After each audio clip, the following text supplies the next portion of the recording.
Okay, channel, this is my Whitney house. How y'all doing? Today is February 10th, 2023. This is Super Bowl weekend coming up here. This is Friday. And I'm at my Whitney house and just wanted to show you guys what has been done.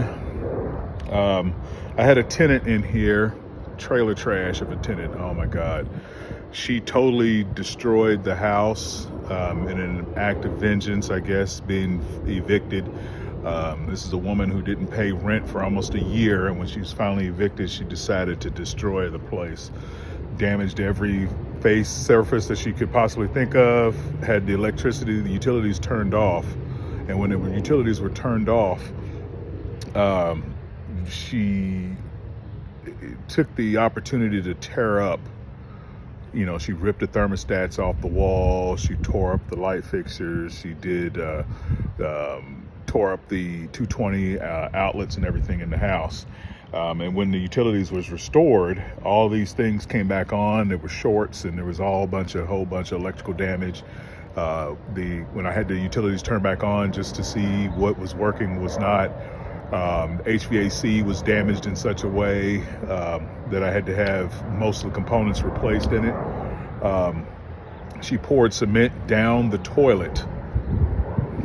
And so now, we're debating on what we're going to do as far as seeing if we can get that repaired. I got a professional plumbing company going to come over here and see if they can still snake it and see if they can get it loose. But that's going to be a major expense. And basically what we're trying to do is flip this house. You know, this has been an eyesore, been an issue for me since I've owned it. This is my first rental property that I've owned since the establishment of Superior Henderson.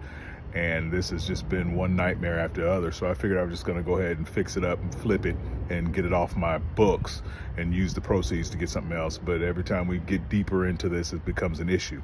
So I have a contractor and he's hitting it and getting it. He started Monday and the dude came in and he just hitting it and getting ripping it. I mean, he's doing in 1 week what it would take most contractors 2 or 3 weeks to do. What we're going to do is we're going to put new vinyl siding. We're going to put new roof. We're going to redo the kitchen. We're going to paint the whole house. We're going to put down new flooring.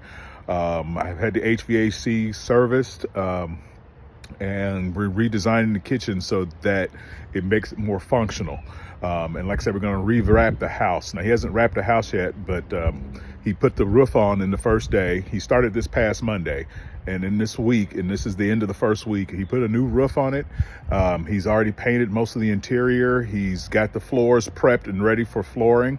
He's in here now. I'm looking out here in the backyard. He's done ripped the kitchen cabinets out and everything. So he's knocking the kitchen out. If you see behind me, you see the kitchen cabinets and stuff, the old cabinets. So just got that ripped out. So I'm going to be surprised when I walk in here to see what he's done so far, but I'll reveal to you the contractor. So if you want to get his business, I'll tell you at the end of the video. But this is my West Whitney house. It's over here in the Wyandotte neighborhood, the Wyandotte area, close to Churchill Downs.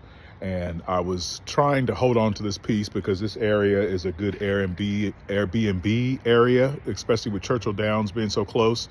A lot of people over here take their homes, fix them up, and get them ready for Airbnb. And what you can make during the Churchill Downs season is enough to pay most people's mortgages for the year. So with that being said, we're gonna flip the camera and walk through the house and show you and take some pictures of what he's done in just 1 week.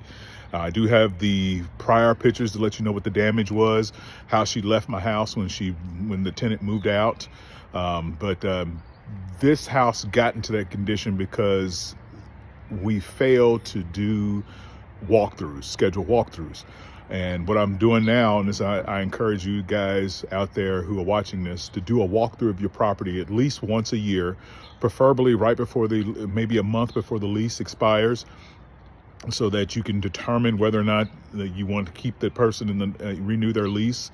But at least do it once a year so that you don't let your properties get out of hand as far as maintenance. I mean, everything in this house has to be redone. Walls had to be patched. There was holes in it. The tenant was so filthy that she had roaches upon roaches upon roaches. I mean, when you walk in, roaches were humping each other on top of another set of humping roaches in the corners. I mean, they were gathering in clusters and eggs and roaches moving around. It was just so many roaches. It was nasty. And then there were rat holes. My cats were in the house because I guess they were trying to catch the mice that were up in here. They had their kids, babies and infants, living in this filth and squalor. And it's my fault. I should have did a walkthrough, but I left it in the hands of property management. And when the money starts coming in, and the money's coming in on time, property management doesn't really care or don't really follow up as long as the money's coming in. But when this tenant became delinquent, she got the rental assistance. Rental assistance kicked in, and then she was a subsidized tenant, and I have no problem with subsidized tenants. I prefer subsidized tenants to anything because at least the money is solid. But she messed up her subsidy and failed to fill out the application on time, and so got kicked off the subsidy. So then she depended on the rental assistance, and when rental assistance went dry, or we refused to renew the rental assistance because when I found out what the condition of the house was, we weren't going to do it. We weren't going to accept it anymore. And the way the rental assistance program is once you accept the money, they got you by the balls.